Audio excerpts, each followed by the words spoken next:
Turabashuje mu izina ry'umwami wacu Yesu Kristo, amahoro y'Imana nabane namwe mwebwe mudukurikiye kuri urubuga Ikidendizi TV. Nizere ko aho muherereye hose mwese mumeze neza, Imana ikomeje kubarinda ndetse kubazigama, Imana iduhana umugisha. Turagarutse kugira ngo tuganire ku ijambo ry'Imana Uwiteka Imana yaduhaye muri iki cyumweru cya kabiri cy'ukwezi kwa kabiri, aricyo cyumweru cyangwa ariko kwezi ko kwakira imbaraga z'Imana. Imana iduhana umugisha. Haleluya, haleluya. Reka tubanze dusenge Imana, twiragize Imana kugira ngo Imana ibane natwe muri uyu mwanya. Mana, tugushimiye yuko uri Imana igira neza, tugushimiye yuko ari weho Mana y'ukuri, urera kandi urakiranuka kuko ari weho Mana nzima. Muri uyu mwanya turaguhamagaye kugira ngo wururuke ubane natwe muri uyu mwanya, nesivejalo otre, maze utuyobore, uturwanirire, tukugirireho umugisha muri uyu mwanya. Ndakwinginze umuntu wese udukurikiye, reka imbaraga zawe n'ubutsinzi bwawe mubonekeho, mu izina rya Yesu Kristo tusabye twizeye, amen. Reka dusome ijambo ry'Imana. Turi buze gusanga mu gitabo cy'abami ba kabiri umurongo igice cyaho cya mbere. Igitabo cy'abami ba kabiri igice cya mbere turasoma umurongo wa 12 wonyine. Reka dusome twumve iki ijambo ry'Imana ritubwiye. Eliya arabasubiza ati, niba ndi umuntu w'Imana, umuriro nuve mu ijuru ugutwikane n'ingabo zawe uko ari 50. Ako kanya umuriro uva mu ijuru utwikana n'ingabo ze 50. Imana iduhana umugisha, amen. Iryo ni ryo jambo nshaka yuko tuganiraho muri uyu mwanya Imana iduhaye, kugira ngo twumve icyo Uwiteka avugana natwe muri iri jambo. Iri jambo cyangwa iki cyumweru cya kabiri gifite intego ivuga ngo ni icyumweru cyo kureba cyangwa na akamaro ko kugira imbaraga z'Imana, akamaro ko kugira imbaraga, cyagutunga imbaraga z'Imana. Imana iduhana umugisha. Nshima Imana aho uherereye ko uri amahoro, Imana yakurinze, Imana ihabwa icyubahiro. Akenshi na kenshi mu buzima bwacu tujya dukora ibintu cyangwa tukarya ibintu biduha imbaraga cyangwa bituma tugira imbaraga muri twebwe, kandi akenshi na kenshi iyo umuntu afite imbaraga bijya bigira inyungu kuri we. Ntago bigira inyungu kuri njyewe, ahubwo bigira inyungu kuri we, kuwo muntu ufite imbaraga. Akenshi iyo tumva mu buzima bwacu cyangwa muri twebwe tudafite imbaraga, dushobora kujya kwa muganga, turahangayika, tukajya kwa muganga, tukajya kureba ikibazo dufite, kuko twagize ubwoba, kuko turi kwiyumva yuko tudafite imbaraga muri twebwe. Bivuze yuko iyo umuntu adafite imbaraga hari ibintu atakora, ariko bishatse kuvuga ngo ahanini imbaraga zifite akamaro mu buzima bwacu. Imbaraga zawe zifite akamaro mu buzima bwawe. Imbaraga ufite zigufitiye akamaro, kuko nizo zituma ukora imirimo imwe n'imwe. Imana iduhane umugisha. Rero hari ibyiciro by'imbaraga zitandukanye. Hari imbaraga zo guterura cyangwa imbaraga zisanzwe tuba dufite mu mibiri yacu, ariko hari n'izindi mbaraga z'amafaranga. Ugasanga umuntu afite amafaranga, izo nazo ni imbaraga ukwazo ku rundi ruhande, kuko de vadro onege, hari ahantu imbaraga z'amafaranga zishobora kugutambutsa, hari ahantu imbaraga z'amafaranga, kuko umuntu afite amafaranga ugasanga nta muntu n'umwe ushobora kumuvuga cyangwa kumuhemukira kuko babizi neza yuko ari umunyamafaranga, ndetse ugasanga aratinwa rwose. Izindi hari imbaraga z'imiryango, ugasanga kubera ko umuntu aturuka mu muryango ukomeye ugasanga nta wamuvuga ndetse nta wahangana nawe kuko aturuka mu muryango ukomeye. Izo ni imbaraga z'imiryango. Ariko hari n'izindi imbaraga, Imana ishimwe cyane. Izo mbaraga mvuze hejuru, akenshi na kenshi iyo abantu bazifite usanga bayoboye, usanga buri kimwe cyose aribo bagifite kuko bafite bene izo mbaraga. Ariko reka mbabwire izindi mbaraga. Hari izindi mbaraga arizo mbaraga z'Imana ndetse n'imbaraga z'umwijima za Satani. Izo mbaraga za Satani, imbaraga z'Imana nizo zigenga, nizo ziri hejuru y'izo mbaraga zose mvuze haraguru. Imbaraga z'Imana igitangaje zikomeye kurenza izo mbaraga zose zifite, kuko iyo ufite imbaraga z'Imana nta kintu na kimwe kiguhangara. Turihuta. Imbaraga z'umwijima mvuze akenshi na kenshi abantu barazikoresha, ariko nubwo bazikoresha babizi neza yuko atari zo mbaraga ziruta izindi mbaraga.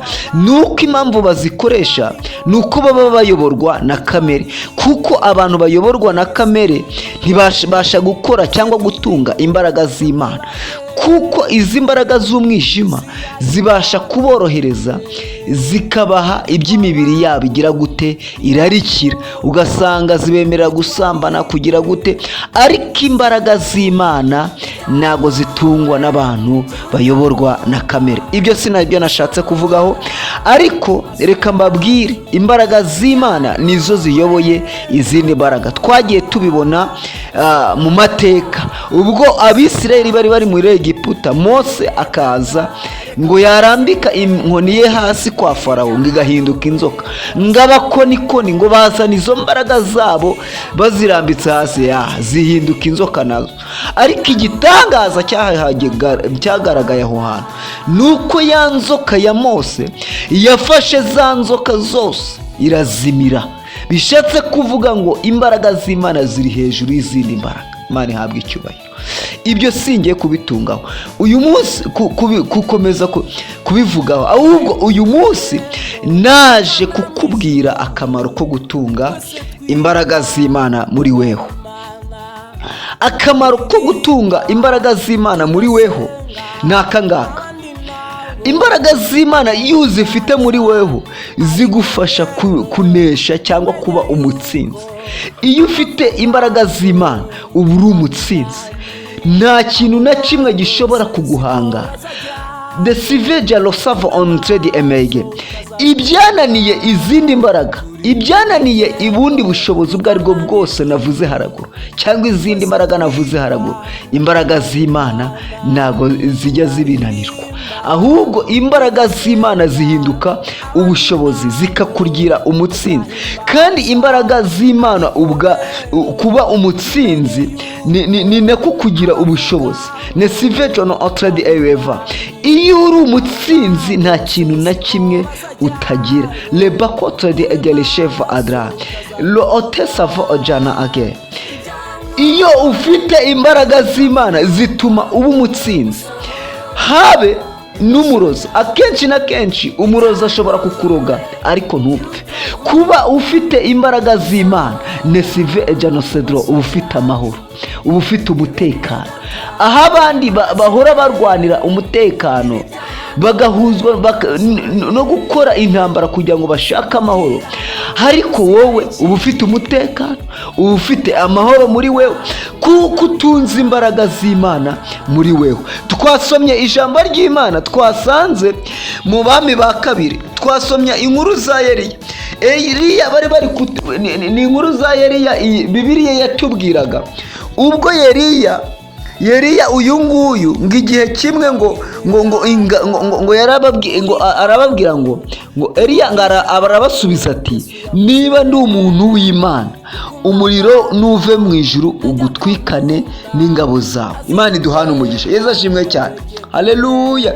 Iyo usomye ku murongo wawo wa mbere bakubwira buryo ki ngo Ahabu amaze gutanga abamowabu bagomeye Abisiraheli, bagomera Abisiraheli. Icyo gihe ngo Ahazi yahanutse mu idirisha maze arakomereka rwose, mbese ararwara kuko yari yahanutse mu idirisha arwaye, ngo ahera ku gisasiro ku buryo ngo yatangiye kugira amakenga, aravuga se ubu nzakira cyangwa sinzakira? Nzakira. Ngo niko kohereza ngo abantu cyangwa abagaragu be ngo kujya ngo kumubariza ngo ku kirgirwamana cyitwa ngo Belizabuli.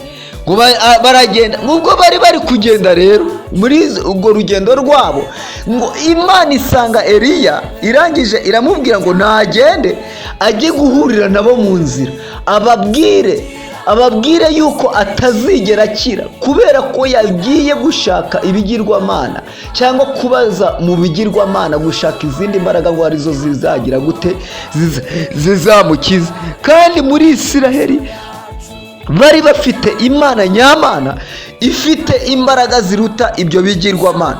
Imana ibabazwa nuko uwo yagiye gushaka izindi mbaraga cyangwa ubundi butabazi abushakiye ku bindi bigirwamana, kandi muri Isiraheli hari Imana. Nuko Imana iramubwira ngo kubera ko yakoze ibyo ngibyo ntago azigera akira.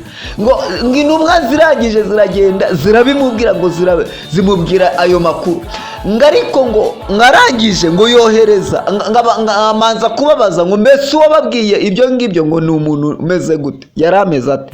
Ngo bamubwira uko yari ameze, uko byari bimeze, uko yari yambaye, uko uwo muntu asa, mbese ngo ahita yumva yuko ari Eliya. Ngarangije ngatuma ngo ingabo, ngatuma ngo umutware ngo ndetse n'ingabo utwara ingabo ngo 50 ngo azituma ngo kwa Eliya. Ngo bakigera imbere ya Eliya arangije ababwira amagambo akomeye, arababwira ngo niba rero ndi umuntu w'Imana umuriro nuve mu ijuru nurangiza ubatwike.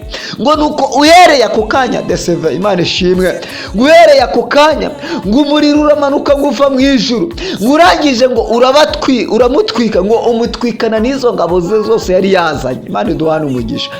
Uyu Eliya yari afite imbaraga z'Imana muri we. Eliya yari afite imbaraga n'ubushobozi bw'Imana muri we. Eliya yari atandukanye n'abandi bantu nabo n'izo ngabo, kuko izo ngabo nta mbaraga z'Imana zari ziri muri bo. Ariko uyu Eliya harimo imbaraga z'Imana muri we. Yewe bagerageje no kumurwanya ariko ntibabasha kumushobora kuko hari imbaraga z'Imana ziri muri we. Akenshi na kenshi nawe hari ibintu biguhagurukira, hari ibintu bikugenza, ariko kuko hari imbaraga z'Imana muri weho ntago bijya bigushobora, kuko ntago bijya bikugiraho ububasha. Iyo ufite imbaraga z'Imana muri weho hari ibintu bitakugiraho ijambo. Iyo ufite imbaraga z'Imana muri weho hari ibintu bihagurutswa no kukurwanya ariko ntibikuneshe. Iyo ufite imbaraga z'Imana muri weho inama ziraterana, cyangwa levadro on yagagira bateranyijwe nawe kugira ngo bakugirire nabi, ariko iyo imigambi yabo ni hamwe, kuko ijambo ry'Imana ribivuga ngo imigambi yabo ni izama, ngo kandi ntabwo izigera isohora. Iyo umuntu ufite imbaraga z'Imana muri wewe, imigambi y'abanzi ntago igihama, ntago igifatika. Hoya barabivuga bagatekereza kubikora ariko ntibigire icyo bigutwara, ndetse ukabirenga. Waba ari uburozi ukaburenga, yaba ari ubwo kunywa ukabunywa, yaba ari ubwo kurya ukaburya, ariko bakabona mu gitondo urongeye ubayeho. Bakavuga ngo ntabwo uzabaho ariko ukabaho, bakavuga ngo ntabwo uzakira ariko ugakira, bakavuga ngo uzapfa umwaka ntuzawurenza ukamara 10, bakavuga yuko utazabyara ariko ukabyara, kuko hari imbaraga z'Imana muri we. Imana iduhane umugisha. Bene data, ndabashishikariza gutunga imbaraga z'Imana muri mwebwe. Ibyo mubona nkaho bikomeye nta deva bihinduka ibyoroshye, kubera yuko imbaraga z'Imana zihindura ibikomeye, zibihindura ibyoroshye. Imana iduhana umugisha. Reka dusenga Imana. Ariko ndakwinginze kubw'imbabazi z'Imana kugira ngo utunge imbaraga z'Imana. Cyumweru cyashize twakoze video ivuga buryo ki wakakira imbaraga z'Imana cyangwa watunga imbaraga z'Imana. Nefa adra aige, ukwakira Yesu Kristo nk'umwami n'umukiza mu bugingo bwawe, kandi warangiza ugasenga Imana, ugasiga rwose ibyaha, ugasenga Imana, wakira imbaraga z'Imana muri wewe. Iyo rero ufite imbaraga z'Imana muri wewe, le eva adra, ibyasaga nk'ibiguteye ubwoba ntabwo biba bikigutera ubwoba, kuko izo mbaraga z'Imana ziri muri wewe. Ibyo byose zibihindura ibyoroshye, kandi habe no kurwana, zijya zikurwanira ndetse zikakuneshereza. Nk'uko umuririmbyi wa 205 bivuga ngo urwana intambara nziza, Kristo n'imbaraga ze n'imbaraga ze. Iyo ufite imbaraga z'Imana muri weho, ubu ufite Kristo muri weho, kandi uwo Kristo niwe mutsinzi, niwe kuneshereza, niwe ukurwanirira, yewe niwe ukugenera buri kimwe cyose ugomba kugira. Imana iduhana umugisha. Mana data wa twese mwiza, mfasha mwene data mukozi w'Imana, fasha mushiki wacu kugira ngo agire adeva adra age, imbaraga zawe Kristo zigira ubushobozi ndetse n'ububasha muri we, zikora ibidasanzwe.